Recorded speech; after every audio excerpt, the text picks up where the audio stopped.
What's happening, everyone? It is the Lego Podcast. It's me, Andy Grant, and this week my special guest is Emily, or M, Poems by M is what I know you from.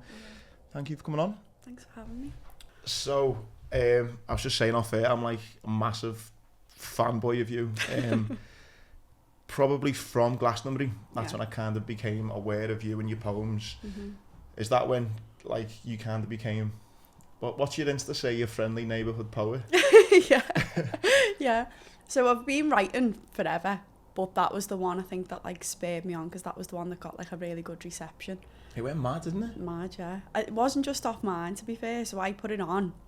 And then there's like a Glastonbury fan page that's got loads of followers. They reached out and they said, like, can we put it on? I was like, yeah. So they put it on, then it got put on Twitter, and I think like across all platforms it did like over 100,000. Wow. I know, intense. I think as well, I mean, it's amazing, the poem itself, but I think as well everyone's got that. That was my first Glastonbury, that. Yeah. Have you been a few times then? 3, yeah. Yeah. So I've kind of come back on this massive downer, and I'm trying to explain to like my sisters and my dad about what it's like, and they're not like, yeah. And then you just do this poem that just summarises it perfect. Yeah. And I just thought, wow, that is amazing.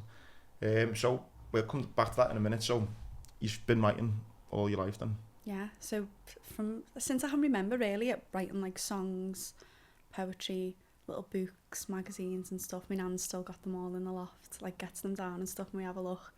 But yeah, I started writing like personalised poems when I was like in my teenage years, like for special occasions and stuff, birthdays and that. And then slowly but surely, as people started to clock on that I could do it, people were like, well, can you do me this one? Can you do me that one? And then when I was must have been about 22 maybe, people were like, why aren't you making money off this? I think it felt like everyone around me had like a little side hustle or like a little business, and I was like, I don't know if anyone would want to like pay for these though off me. People were like, yeah, definitely they would. So I just made a little Instagram, and then yeah, I'm chocker all the time. It is difficult, isn't it? Even like when you've got a kind of talent like you have, but it's not really, everyone does it. You kind of don't even know what to charge, do you? Or like, yeah. I remember when someone said about, would you never ever do any speaking, and I was like, so I said yeah at first, and then someone was like, yeah, you can get paid for this, and I was like, fuck off, really? Yeah, that's it. I know, because you just think like, obviously for you, it's just second nature, so it doesn't really feel like it's that big of a deal. But then, at the start, I think I was charging like £15 for like a poem framed, and I was like proper.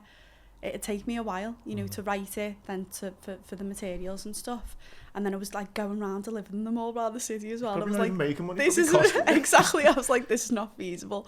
But slowly but surely, obviously, I had to up my prices and stuff.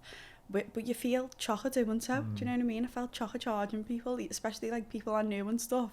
But you've got to get used to it, I suppose, haven't you? If you want it to be a little business, you've got to start thinking a little bit more savvy, which I struggled with at the start. But yeah, no, I think people forgive you for that just because you don't want to be able to charge your friends, but then where do you kind of stop? Do you know what I mean? Exactly, that's it. So all through school, and English was your big one? English was my bag, yeah. So I did English, language and literature in uni as well, where I went for like a year and a half. Uni just wasn't for me. But I didn't really know what I wanted to do, so I just knew I was good at it. So I thought, stick at what you're good at and then see what comes of it. I thought about teaching, I thought about journalism. I was just like, God knows what I'm going to end up doing here. But yeah, went to uni for a year and a half, sacked that off, didn't enjoy it at all. And then just fell into doing this, which I genuinely really enjoy. And then just like little spin-offs too, like, as I say, songwriting and stuff like that, things that I can like dip my toe into, that it's just, the possibilities are endless with it, I think. You can do so much with writing. So I'm just looking forward to seeing what I'm going to be able to create while I'm away, especially. Was there a teacher in school or someone who massively inspired you? The only reason I ask was I was kind of trying to be kind of one of the lads in school, but I was always always done enough to just get by. So I think I got about 8 or 9 GCSEs, all A to C, but they were like all C, apart from English, where I got 2 Bs in English, literature and language. And it was because I had an English teacher called Miss Milani, I think her name was Miss McPhillips, and she got married halfway through. Shirley Milani, and like I just loved her. She was from Bootle herself, so it wasn't like this teacher from down south, and she just got the students and everyone. I absolutely adored her. And for me, that like brought my love of English out and poetry and everything. I mean, did you have someone like that or? Funnily enough, my English teacher was Miss Tramontano, and she was just boss. Like, she had this way about her. I think everyone was a little bit scared of her, and she always said we had this like mother-daughter relationship because she really wanted me to do well. And at the time, you know, when you feel like a teacher's a little bit strict on you, at the time I didn't understand why, but she obviously saw potential. And she used to like, when we'd be in like parents' evenings and stuff like that, she'd be saying to me, mum and dad, like, she's got a lot of potential, but she's chatty or this, that and the other, which I was never cheeky or naughty or anything, but I was chatty. And she really wanted me to do well. And then when I was applying for uni, I didn't go to uni straight from school. I went to sixth form and then took a year out, just working and stuff. And then I got back in touch with her when I wanted to go to uni. She wrote me an amazing reference, and I got in like all 3 unis I applied for, unconditional offers. But I put that down to her reference as well, because she really stuck an echo for me. So yeah, I've never spoke about that before, weirdly enough. Really not. And I haven't been in touch with her since, so that must be like 5 years ago. Does she not know what you're doing now then? I don't think so. You need to get in touch with her. I know. We get that clipped up with your teaching, send it to her. Yeah. Put it out there for the world to find it. She's a legend. Was there any other then influences? Because I know for me as well, that's why I feel one of the reasons I started this podcast was I wanted to talk about things that I enjoyed. So like a lot of the world now is all about crime and gangsters and this and that. I was like, I want to talk about like the planets and then like the universe. I got like a lecturer from Liverpool Uni into like a cosmologist talk about like.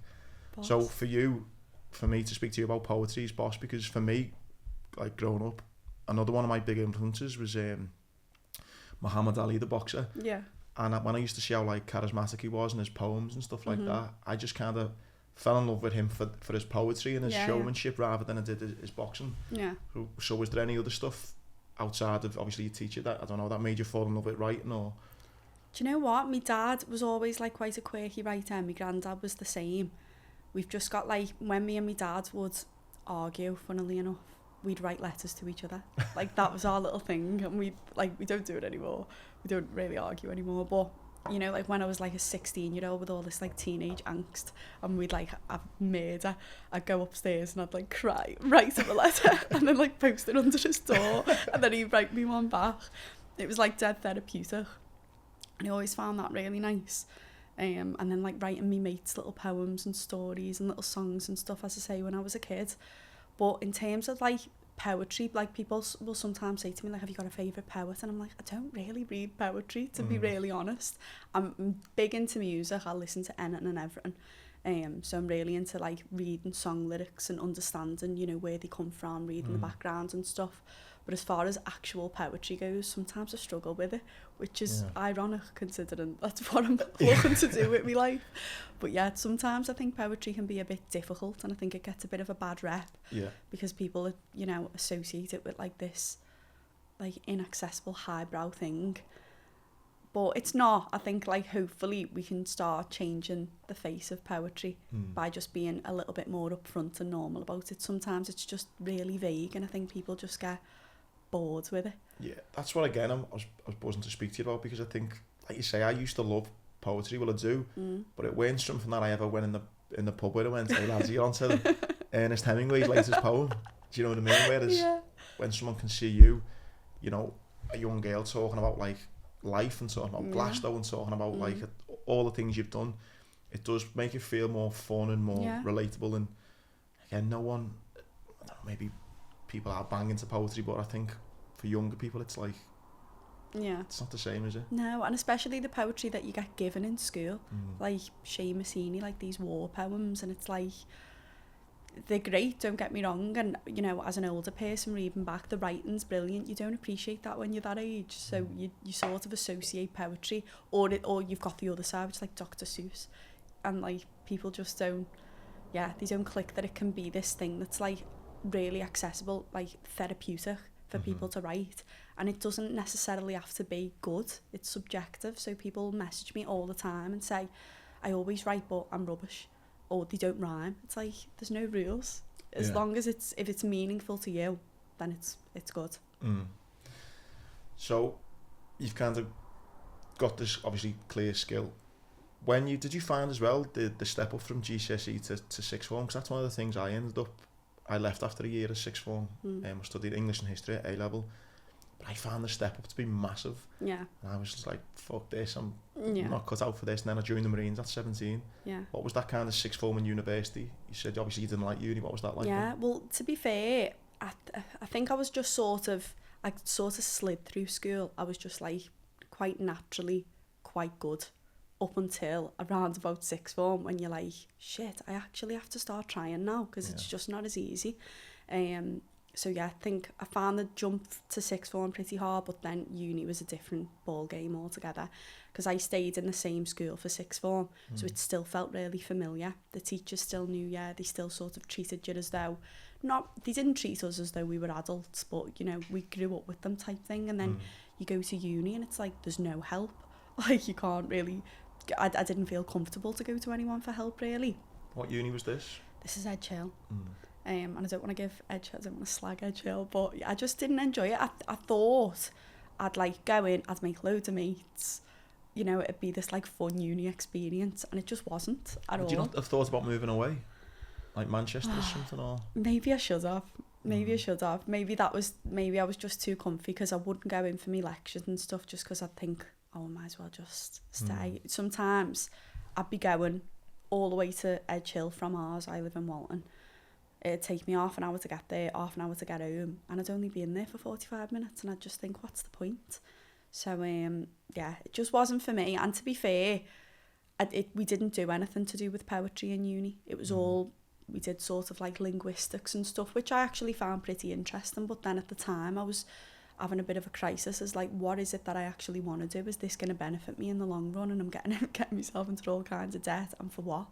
Do I need this degree? This is just what I was thinking at the time. And so I left after, I say, a year and a half, and I thought to myself, if I want to, I could always go back. But I just sort of threw myself into it, because I thought I didn't really know what else to do. You know, all your mates are going to uni, or they've got these jobs and stuff, and I was like, I don't know what I want to do. So you just felt a bit pressured, I suppose, to that was literally me in sixth form. My dad was like, well, you need to get a job or go to sixth form, and I was like, don't really want to get a job just yet. I'll go to sixth form. Yeah. But it's such a big decision, isn't it, for a young person to know what you want to do. There's so much pressure as well, and like I said the same to my little brother. He's 6 years younger than me, and I was like, go to sixth form, give yourself that time and start thinking about what it is that you want to do there. And then he's like, you know, I don't think I really want to go to uni, this, that and the other. And I think for lads sometimes, it's not necessarily easier, but I suppose it sort of seems natural to be like, get a trade, get an apprenticeship, do you know what I mean? Yeah. Or whereas for me it was just like, I'll either get a job now that I'll eventually stay in forever and just sort of like work my way up in a job, or like use this talent that I've got, which I didn't think that I'd be able to make money from. So it was a strange time, but I'm glad that I did it the way I did. Yeah. Just tried different things out instead of just throwing myself straight into one thing, because I think I'd have regretted it in the long run. Well, I think the good thing is as well, there's so many people who maybe had a talent when they were younger, probably still got it somewhere inside them now, but just didn't do anything about it. Definitely. I suppose the good thing is, you know, you've had this talent and you know, it's come out slowly over the years and it's getting bigger type thing, rather than just completely disregarding it. Yeah, that's true. And I think people as well, like even people who could play the guitar when they were a kid, or you know, and just haven't picked it up in years. I took piano lessons for like 7 years when I was a kid, and got to the point where my dad was like, you can do your exam, and if you pass your exam you can choose whether or not you want to carry it on. And I hated the lessons, because they were like on a Sunday morning, and say I'd stay with my mates on a Saturday night, my dad would be there then Sunday morning early to take me home for my lesson, and I hated it, proper begrudged it every time. But you know, looking back on it now, I'm like, I wish I'd have carried it on. Yeah.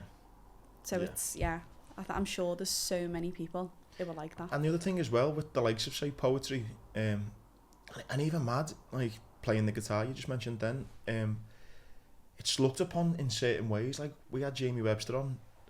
Funny enough, we recorded a podcast with Jamie Webster on the day he kind of gave up his trade I think he was an electrician, and said, I'm going to concentrate full time. He said, like, these are the first ones I'm telling this to. And on the podcast he was telling a story of, he loves going to match to watch Liverpool, and there was a few of the lads knew he could play the guitar, but he was a bit like, oh fuck that, I'm not telling anyone I can sing. So for years he had this talent where he didn't really want to say, oh by the way, I'm alright at playing the guitar. And you think sometimes in society, maybe it's a Liverpool thing, and you know, whatever, people want to be act all hard and cool and stuff. So many talents that maybe are a bit different, a bit unique, not spoken about enough, and they just don't really come to the surface. 100%. So it's good that with the poetry, you know, you have been able to just go, yeah, you know what, not everyone does it, but I felt the same though, even to the point where when I've always written my own work just for me, like as opposed to writing them for other people. I've always written stuff just for me. And then I think it was like the start of lockdown, I wrote this little one, and I'd videoed myself saying it out loud, and I thought, I can't put that on, like there's no way. So I just posted the writing of the poem, and people really liked it, and I was like, oh. So then I just started to do that then. I was just putting like screenshots of the writings of the poem. And then I think the Glasgow one, was that the first one? That might have been the first one that I thought, no, I'm going to like record myself, I'm going to make like a proper video. If it doesn't do well, it doesn't do well. It's one of them things. But I think sometimes it's the sound of your own voice as well. You know, just like watch it back and you just cringe and you're just like, oh. But I'm just used to it now. I don't mind it now. So I think it's, with poetry, what I've learnt as well, it's the delivery that people seem to really enjoy. Like, poetry is supposed to be spoken out loud. I think sometimes people might miss it. You know, if they're just reading it, they might miss the rhythm and stuff. So, or like the play on words sometimes that you'll do. It needs to be spoken out loud. So that's what I'm actually enjoying at the minute. You know, that type of thing, sort of getting up, reading them, and especially like with the night we had the other night, I'd just like have my head in my phone, bury my head in my phone and just like read them like that. But I made a point of memorising them so that I could like look up and project them and stuff, and it really went down well. So that's what I'm really looking forward to doing now going forward, and encouraging other people to do the same. Well, that's the thing as well, you say about young people. I remember reading poems in school, and you do miss things because you haven't got the right kind of tempo in the way you're reading it. And then coming back to like Muhammad Ali, when he used to, I'd like watch interviews and stuff of him, and you'd see how he's doing, how he's performing it, like he's like on stage or something. And then I'd be like, wow, that's the same poetry as I'm learning in school, but like I can kind of get that. Do you know what I mean? The way it's performed. So do you remember as well your first kind of one you charged for? Because I've got a photo, the first speaking gig I done, I've got a check, and there's like just a little selfie of me holding this check, thinking, I can't believe I'm getting paid to do this. Do you remember the first poem you got? I think so. I'm sure it was for my mum's mate for her daughter's birthday. I think that was the first one I ever did. And I've got a picture of her reading it, and I think it was like my earliest Instagram post. It was like my first one that I put out there, and that's when people started messaging me like, what is it that you do? And even still today, people are like, what is it? Like, how does it work? I don't think people can sort of get their head around it straight away. But yeah, I think that's my first Instagram post, I'm sure. Her daughter reading it and crying and stuff. And I think that, seeing someone else react to your work is like inspiring. And then you're like, I should be doing more of this. If that's the type of reaction that people are getting from something that I can create, I should definitely be doing more of that. 100%. If you can make people feel inspired and, you know, or feel all these feelings, and then and bonus for you getting paid for it, then like you're just absolutely smashing it. So you kind of doing that. How does the process work then? So anyone listening now, when they've seen your work, say to me, Dad, I know you're not taking any orders at the minute, so but you know, how does that creative process work? So essentially, you just need to tell me about this person. I just need to feel like I know the person. Tell me all about them, what they like, what they don't like, or, you know, like funny stories, funny memories, reasons why you love them, who they are as a person. Just send me it all. And then essentially I'll just make it rhyme, put it into like a little poem. Obviously tell me what the occasion is. I think I do loads of funeral ones as well, which you'd think would be like maybe a little bit sad, but 9 times out of 10, they're my favourite ones to do, because these people have got the most stories and the most history, and people will tell you just like hilarious stories, and you're thinking to yourself, if this is being read out in church or in the creme or wherever it might be, this is going to really, it's going to make people laugh, it's going to lift their spirits and stuff. And I've read a couple of at funerals and stuff too, and they just go down so well. You've been through it? Yeah, I've read a couple out at funerals, and they just go down really well, because it's making everyone laugh. Obviously everyone's crying their eyes out, like, but it's so lovely. It's like such a personal touch for that person. So yeah, literally whatever the occasion is, tell me all about the person, and then I'll make it rhyme. The problem is though, everyone's going, that sounds bosh, I'm going to do that, and you're not even doing it anyway. I know, But, not at the minute anyway. So yeah, that's going on doing boss. What I also loved is the Glasgow one, but then you were doing like relevant ones like the Queen, Yeah. when the Queen died, and I thought like, obviously Liverpool's a city where we're not massive fans of the Royals, and I just thought you wrote a poem and wasn't disrespectful. I think the line in it like says something like I'm not someone's nan's dad, I'm not like saying that's fun type thing, Yeah, and that, yeah. but you said like what everyone's thinking and stuff, so what's that been like as well, from doing the Glasgow one where everyone can relate to something potentially a bit more edgy? Yeah. Well, it was funny actually, that's the one that did the best The on Queen. Instagram. Yeah, in terms of views, like that's my most viewed one on my own Instagram. I think that's like upwards of about 150,000 views on that one now, and I think because I posted it so quickly as well, so I think the news had broken like the afternoon or the evening, and me mates were like, right about that. I was like, no. At first I was like, no, I can't, it's too controversial, I can't be bothered with having like, you know, back and forth with people. And then I think it got to about 9 o'clock and I had all these things in my head. I was like, God's sake. You defo, soon as she's been on her last legs, you've been like, she's going soon, Yeah. I'm going to start writing. Yeah. So yeah, I wrote it and I was just in my room, and I think the first line of that one is, I was going to keep my mouth shut, but to be fair, I never can. And that's when I say about the nan thing. What does he say then? I said, I was going to keep my mouth shut, but to be fair, I never can. And don't take this as me celebrating the death of someone's nan or something like that.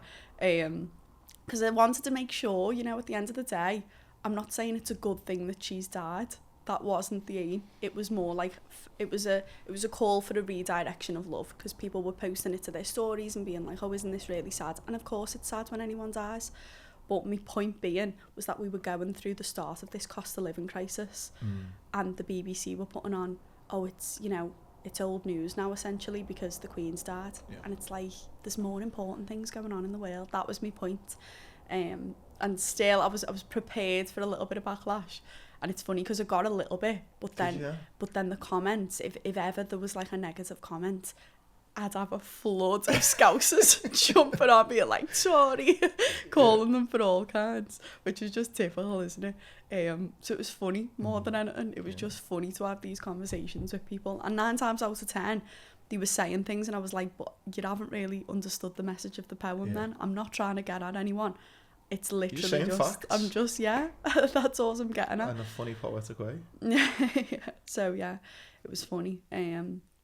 And then I think the end was what triggered people, because I said, we need to see through this media farce. I'd express condolences to the family, but to be fair, they can still kiss me arse. And then people were like, oh, like coming at me for that. And I was like, it's just funny. It's a play on words. Like, you've got to keep it lighthearted.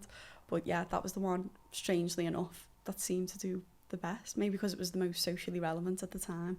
Yeah, and I also think there are people who the Glasgow thing are just not into fezzies, and you can try and explain, they like, haven't been, and so it's never gonna. But what I thought was funny about the Queen is, obviously I noticed all the controversy, and couldn't fucking get my head around it. So I was just being what's the word? Just taking the piss, but I was going like, you know, about when people leaving sandwiches, like marmalade sandwiches outside, and I'm like, people are walking past homeless, hungry people. Yeah. And putting food outside a palace. Outrageous. Like, the world's fucking mad. Like, do you know what I mean? I know. Like, so I remember doing like a little skit on my Instagram. Like, and yeah, you have to fucking just take it. Yeah, it's funny because if you're being provocative, that's it. I think people don't understand that you're trying to provoke. Yeah. Do you know what I mean? Sometimes. And that wasn't necessarily what I was doing. I wasn't trying to poke and provoke people, but I was almost, because there'd be people, even who I knew, who were posting all these things about the Queen. And I was just thinking to myself, you know, what's she ever done for you though? And then people are like, tourism. And I'm like, no, we just need to end this conversation. We need to look at the bigger picture and start thinking, actually, there's shit going on in the world that's far more important than this. And if you're directing all your love towards this person who you've never known, who's never done anything for you, I think you need to have a little bit of a reconsider and start directing that love somewhere else, because there's thousands of old women who are sat cold and hungry in their homes in your own city. and you're directing all this love towards her. So that was my aim of the poem. But no, listen, if anyone hasn't listened to it, go and listen. I think it's pinned on your Instagram, isn't it? I think it's brilliant.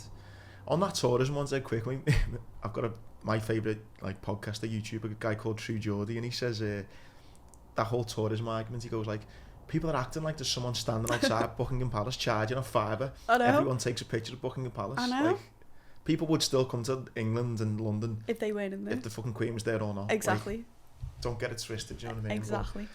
But yeah, that was funny. It's wild. So them two, are them two your most popular ones?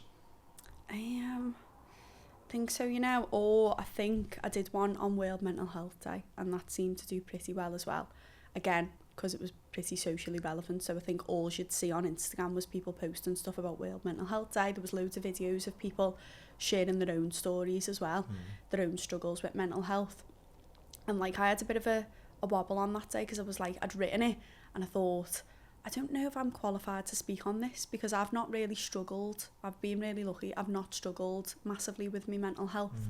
And I've done like, you know, courses and stuff like that, not on mental health, but on inner work and things. But I've been really privileged, and I've always been open that I've lived like a privileged life. Being really lucky, I've had a lovely family, and I haven't really had struggles, or if my mum and dad have faced any struggles, they never let us know.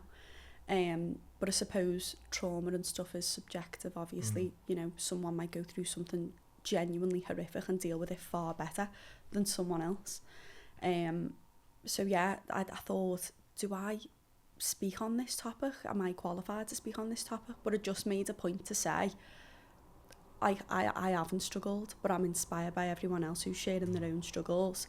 And basically to say, for those of us who aren't carrying too much weight, me for example, we should be the ones reaching out. We shouldn't just, you know, it's so easy to say to people who are struggling, reach out, speak to someone. Well, it's like, well, what about us who aren't really struggling? We should reach out and say, do you want to talk? Do you want to do this? Do you want to do that? So that was my aim of that one. And I'm glad I did, because then I had loads of people message me, and I made a point again to say, I can't fix your problems, I'm not a therapist, but I can listen and maybe offer you some support or something. So that was brilliant. It's sometimes difficult when you do that though as well, though, because you kind of then just become everyone's sounding board, and as you've got your own life, your own job, your own family, and it's now everyone's like, oh, Em said, you know, I can tell her about this, and before you know it, you're like, so everyone's agony aunt, which again, it's hard, isn't it? Yeah, that was it. And my mum was a little bit worried, funnily enough, on that night, because I came downstairs and I was in tears, and I was like, this man's messaged me this, that and the other, and as I was having this conversation with him, and he was really opening up to me. Never met him before in my life. And she was just like, you know, you're taking on all this, and I was like, I'm not taking it on. I'm emotional because I'm just an empathetic person, but I've asked for it. I created the space that night. I didn't make any plans or anything, because I thought it's inevitable. If I say to people, you can message me, I want people to feel as though there's someone there at least. So I was glad that I did it. It was an emotional night, and even the couple of days after, it took me a minute to sort of like, you know, get over some of these conversations, but I was made up that I did, because again, I didn't end up going out and meeting these people. I didn't, you know, try and fix their problems or offer any advice, because I'm not qualified to do so. But by the end of maybe about five of the conversations lasted like a couple of days, just continuing to talk to these people, and in the end it just sort of naturally faded off. But it wasn't really super intense. It was just people just offloading a little bit and then just talking, and it was nice. So I'm really, really glad I did that one. It's interesting, we had Jay Johnson on the pod, and he's an actor, but he was, I think, lads. Yeah. And I know the girl, I'm really terrible, forgot her name, who wrote that for him and stuff, and he said something similar. You know, he as well kind of felt a little bit like, am I the right person to do this, because it was so powerful. And then after he did do it, he said the outpouring he got as well. And again, similar to you, he's saying, look, I'm not trained to do this, but I can listen, I can try and push you in the right direction. But it's great what you've done and what he's done. But again, it's hard, isn't it? Because there are a lot of people struggling. Yeah, big time, especially now more than ever, I find. And obviously I'm only pretty young, so when I speak to my mum and dad and stuff about it, they're like, you know, mental health, it wasn't really a big deal when they were younger, or if it was, you'd deal with it on your own, or, you know, as we know, like suicide rates going up and stuff, especially in young men, and it's it's a crazy time to be alive. Everything that we've been through over the past couple of years, especially with people being more isolated and more lonely than ever. And to think, you know, you feel, you know, we're all really privileged if you've got family, if you've got friends. Some people don't have that. So to have a presence on social media and say, you can talk to me on this if you want. I don't need to know who you are. Don't need to know your backstory. If you just want to offload, I'll listen. Sometimes that's enough. Yeah. And then just to say, you know, I did a little bit of research and I found all screenshots of like different places that people can ring, not just like the Samaritans, which is brilliant, don't get me wrong, but there's really specific places that people can ring, specific charities for specific things. So I found like numbers and stuff and I was sending them to people and I was like, I know it's easier said than done for me to be like, give these a call, but at least if you've got the number, it's better than nothing. And the thing what you said earlier, I think it's great, it's, you know, when I kind of had my little struggles and stuff, and there was nowhere near compared to what some people have gone through. But I was even when I maybe should have spoken to someone a few years back, I was thinking, I'm a motivational speaker. I can't tell anyone that the person who's meant to be motivating you is fucking really struggling. Yeah. And it's a pride thing, isn't it? And I think the fact if you can be that sounding board and say, look, you know, if you just want to chat, sometimes that is enough, isn't it? Yeah. And ironically, I feel like people would relate to it more had they known you were struggling. Do you know what I mean? Yeah. It's funny, isn't it? It's like if you're speaking from a place of experience, sometimes that resonates with people more. And that's why I found that I didn't know whether or not to speak on it, because I thought I haven't really got the experience, but I just sort of twisted it. I thought I'm not going to sit here and say I understand what you're going through to everyone, because I don't understand what it is that you might be going through. Of course I've experienced pain and grief and, you know, all of those emotions, but in terms of like really deep depression that people can feel, I'm not going to sit here and say I understand, because I think it's patronising. I don't. So if you just want to talk to me, tell me how it is that you feel, I'll just listen. I won't try and say I understand or therapise you or anything like that. I'll just listen, and that should be enough sometimes. And that is what I normally hate social media, but that is one of the great things it's done. It's been a platform for positivity, and it is out there. You maybe have to look a little bit harder than you do the negative stuff, but one of the great things as well on social media, which brought my love to poetry, and we'll come on to like your next little venture, which as well, I feel like I'm just proper fanboy and you fangirling you, but when I come across you, one of the things I thought would be amazing to do, and you've done it without me kind of even throwing the idea to you, was like a poetry night.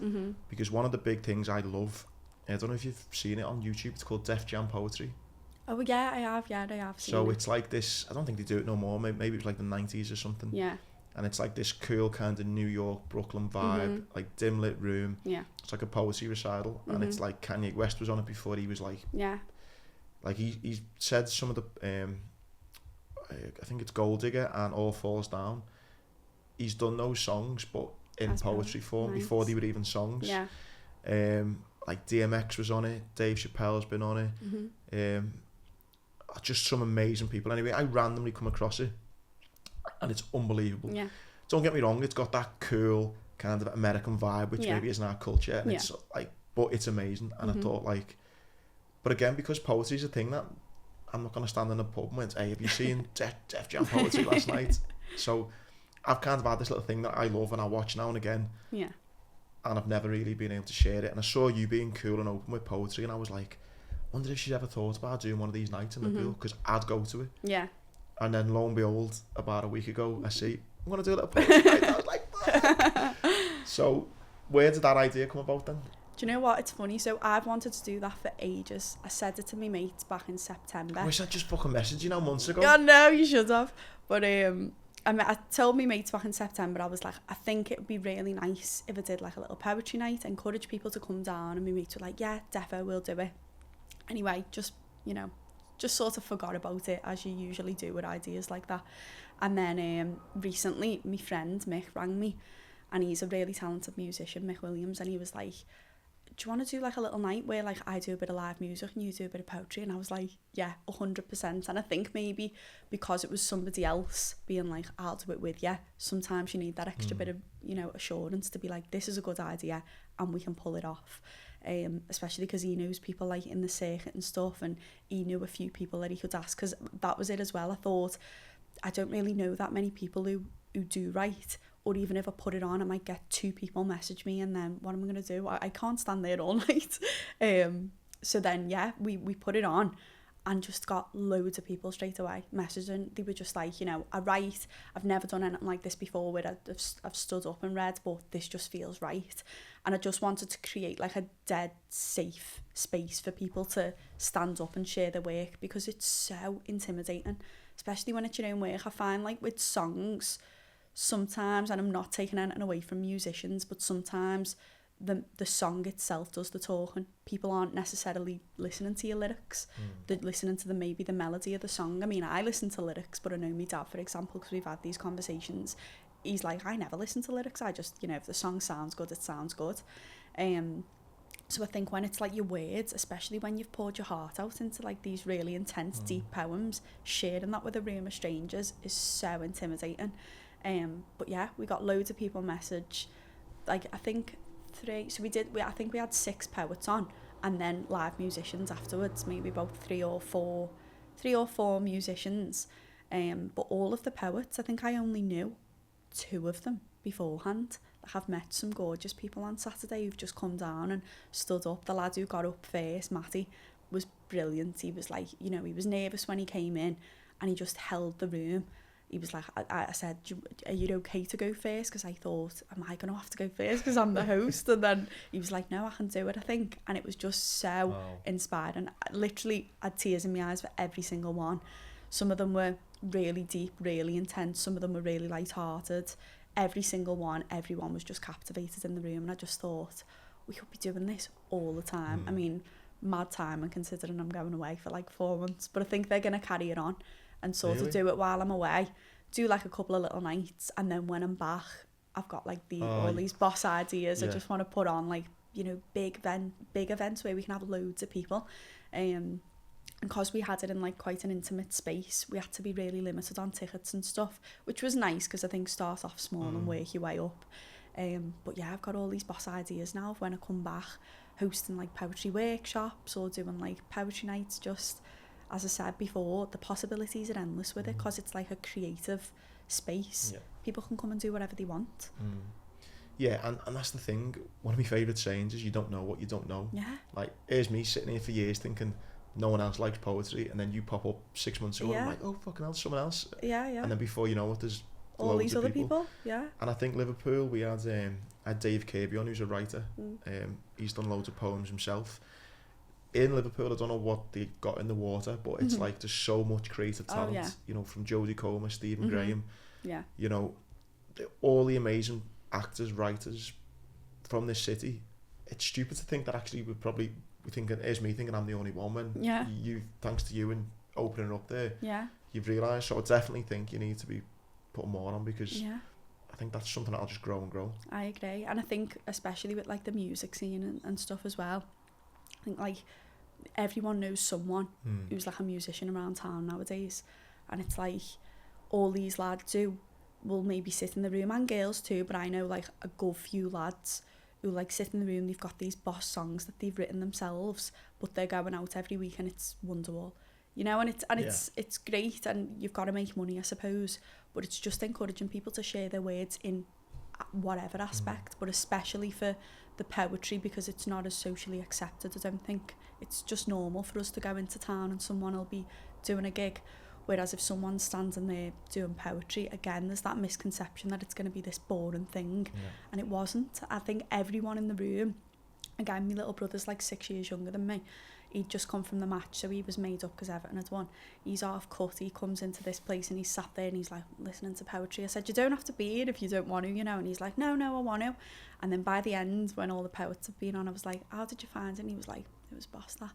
I was like, see, he's like, you know, a 19-year-old kid, he's coming down after the match in like a completely different state of mind and leaving there better for it, because he really enjoyed it. And it just goes to show anyone can enjoy this kind of thing, and just breaking down that stigma of it being this boring highbrow thing is so important. And I think going forward, more and more people should be encouraged to come along and even just watch and listen, because then you might be inspired to write yourself then. I also think you said before about it's nerve-wracking getting up, saying your own work and being vulnerable. Yeah. It's probably vulnerable to be in the audience as well for something like, especially Yeah. the first time, and you're thinking, oh God, is he going to make me feel emotions, or is she going to say things that are going to provoke things? Yeah. So it's vulnerable for everyone in the room, It is, especially when someone's being really vulnerable on stage or like performing, because yeah, it does trigger you sometimes, or they might say something that really hits home. A lad, so my friend's boyfriend got up, and his dad's passed away but had poetry that he'd never really shared but shared with Liam. Wow. And he got up and read 2 of his dad's poems, and most of the people in the room were absolutely floored. I know a couple of people were like really emotional, and you know, it's just, it's magic. It genuinely is. The energy in that room that night was, it's indescribable. And for me, someone who is really good, you know, at times describing the vibe of a place, or, you know, at using my words, I was lost for words. By the end of the night, I was just like, it felt like a bit of an out-of-body experience, you know, because I was sort of running on adrenaline all night, but it was sort of this like roller coaster of emotions, and by the end I was just like, oh my God, that was boss. You should be so proud of yourself. Like, I'm definitely going to be at the next one. Yeah, like. it was brilliant. Yeah. Can't wait. But there will be a delay for the next one. Yeah. Because you're going travelling.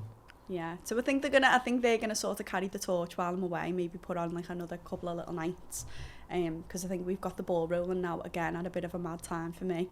But I do believe in like divine timing and stuff. I think we needed to do that then, because there was like this build up, people were like messaging me and stuff, and obviously now I'm going away for 4 months, and then when I come back, as I say, I want to do like a big one. It could be like a proper business in this though, do you know what I mean? As in like going forward, events and stuff. I know, because I've thought about even doing like writing workshops and stuff like that. Again, you know, you've always got that self-doubt, haven't you? And I'm thinking to myself, am I qualified to like host a writing workshop? But then if I'm an experienced writer, or, you know, I write poetry all the time, and I've got people coming to me and saying, I write poetry, but sometimes I don't think it's good, or sometimes I don't feel as though I can get my words down on paper, I feel like I can offer that help and support. So even doing things like that, there's just so much you can do with it, and I want to jump in and get it started, but obviously I need to take this little time now to like sort myself out first. To be honest, it's one of, again, I haven't got many regrets in life, but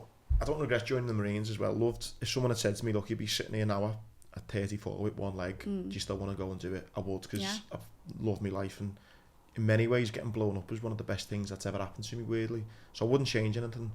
But if I could have like squeezed in a little year of travelling, like I would have, do you know what I mean? I didn't really know even travelling was a thing, to be honest, when I was younger. And then I met a girl, I think I was like 24, and she'd been travelling and was going travelling. And I jumped on a few weeks with her here and there, went to South America, Brazil, Colombia, Argentina. And it just opened my eyes up to like, wow, this is quite cool. And I do believe, like, you know, a kind of 3-month minimum, go and just live out of a backpack and just go and see the world. I do think that is massively important. Yeah, me too. To be fair, it was something that was always on my radar when we were like a little bit younger. Me and my best mate were about 15, I think.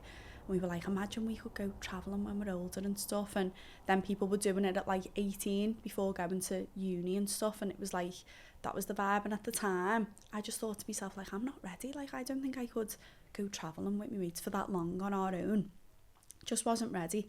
And then, as I say, like, as time went on, it was always something that was there. It was always something that I felt sort of drawn towards, but at the timing just never felt right, or I just didn't feel as though I had the right person to go with. And now at this age, at 25, I feel like I'm more ready, more sure of myself, and I'm so glad I waited for now, because I wasn't as open-minded as I am now. Back then, obviously you're still a kid.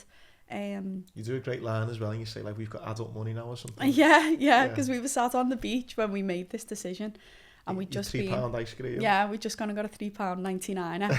And I was sat there and I was like, we've got money now. Like we could be like actually going out and spending this money wisely, instead of just going to town on, you know, for weekends and spending all kinds on shite essentially. So I thought, let's just do it properly now that we're grown up, we're sure of ourselves, we're confident, we're open-minded, we'll get the most out of this experience now. So just luckily, my mates were like, let's do it. Game, yeah. Yeah.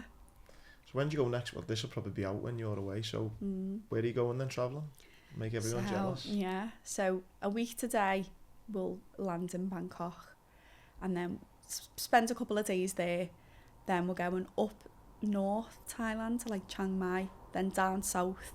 The 7th of March is the full moon party, so we want to be there for that. And then after that, we haven't really got like a specific plan, but it makes sense to go from Thailand through to Cambodia, Vietnam, over to the Philippines, and then back through Malaysia and ending up in Bali. So that's where we want to spend the most time, in Bali at the end. So we're hoping to do like 5 to 6 weeks in Bali at the end, because everyone we've spoken to is like, although it's a tiny island, spend as much time there as you can. And then, don't know yet, but we're thinking of coming home just before Glastonbury. None of us have got tickets, but we're just going to see how we get on. The thing is as well, like, you know, for your creativeness, like that trip's going to be just so valuable. I know. I can't wait to see what I'm inspired happens, by. Yeah, because people will say to me, you know, what you get inspired by, or how'd you start writing and stuff. And I can't give them an answer. Sometimes I'm triggered by something like socially relevant, so the Queen one, or when Andrew Tate was arrested the other day, just like some things will trigger me, and I'm like, I'm going to write about that, and it's from a place of frustration or anger. And I was doing a lot of them in like lockdowns and stuff when, you know, the world was in turmoil. But then other times I'm just inspired by like lovely things that I'll see. So I wrote one about this couple on the beach, and I was in Alicante, and there was just like this old Spanish couple putting sun cream on each other, and I just burst into tears and was like, oh, right, and I do this, but I mean on my notes on my phone. I wrote like a poem about that, and that's my favourite one. And it's funny because the ones that seem to do really well, not that did do well, it did, but the ones that seem to do really well are like the socially relevant ones from a place of like frustration, because people are like, yeah, I resonate with that. Whereas the ones I actually enjoy the most are ones that are just really light-hearted, that I've wrote from a place of like love. So I think, or I hope, that's what I'll be writing a lot of while I'm away, because I'll be seeing these amazing sights and meeting gorgeous people and stuff and experiencing the culture. And so I'm really looking forward to seeing what I'll write when I'm over there. I think everyone's be listening, just go and hurry up and get home so you can do something one of these nights. Listen, I wanted to speak to you for ages, probably on a level about all stuff like this, because you've kind of made, probably stupidly, I've kind of had a passion for something and just not done fuck all with, and just like left it till I'm on my own watching YouTube poetry, like not telling anyone, and you've made me be like, can kind of enjoy poetry and be a bit more open with it type thing. So thanks for inspiring me. Yeah, thanks for being inspiring. Thanks for just being an inspiring person. Anything else you want to touch upon you feel we haven't mentioned, or anything else you want to talk about? Or well, funnily enough, I touched on that I write songs, or have written songs in the past, and my ex-boyfriend's little brother is a really talented musician. He's just starting out, and I wrote him a song, or I wrote a song when I was about 19, ended up giving him the song, and I was like, turn this into a tune, and he did. That's out on Spotify, but we've been in the studio last week and recorded 2 songs. So one's coming. What is that? What is the? Sorry, what are they called? What's his name again? So Liam McGarry, and the song that's already out is called "Do What You Love." I wrote that when I was 19, and then we've just recorded 2 more songs. So one's gonna come out, hopefully maybe next week or the week after. I'll be away, obviously, but that's called "Sinking Ship," and then we're gonna release one just before summer, I think. So any budding musicians can get in touch with you as well. Yeah, defo, because that's something that I really, really enjoy, songwriting and sort of collaborating with people. Because as I say, I did piano lessons, but most of the songs I write sound great on the guitar. So for people who, you know, might be interested in doing their own stuff, collaborate. Not even necessarily just with me. Just I'd encourage anyone to collaborate, because you'd end up coming up with like something that could potentially be really cool. What is that then? That process like then? Is it you just write lyrics, or does someone come to you with like a tune and say what you? Yeah. How does that work? So the one the first one, "Do What You Love," I wrote when I was 19, and I'd sing it to myself. So I wrote the lyrics. I knew what I wanted it to sound like. I haven't got much of a voice, so I just said to him, I'm going to sing you this now. Take it with a pinch of salt. So I did. And he was like, right, leave it with me. And then he's talented on the guitar, so he just turned it into a song then. And then the same happened then with the other two. I wrote the lyrics, I had an idea how they wanted to sound, sent him a voice note of me singing it poorly, and then he turned it into a song. So I was like, this could be something that could be really good. So yeah, if anyone's interested, then I love it. I love doing songwriting and collaborating with talented I'm going to be musicians. your agent when you're away. Come back. Yeah, come back to all kinds. Yeah. But yeah, I just wanted to say that because I thought not many people know that that's something that I do differently to the poems. So yeah, give them a listen. Emily, you're so cool. Thank you so much for coming in. Thank you. Hope you all enjoy it. And what's your Instagram for it? It's poems_by_. Get on, honestly, some of them are absolutely brilliant for all different reasons, super talented, and thanks for what you're doing in the city as well. Like I say, it's great that things like that are going on, and hopefully when you're back and the bigger and better and things like that, it'll just be so cool to get to encourage anyone to come along if you like it and show your support. Thanks again. Thank you.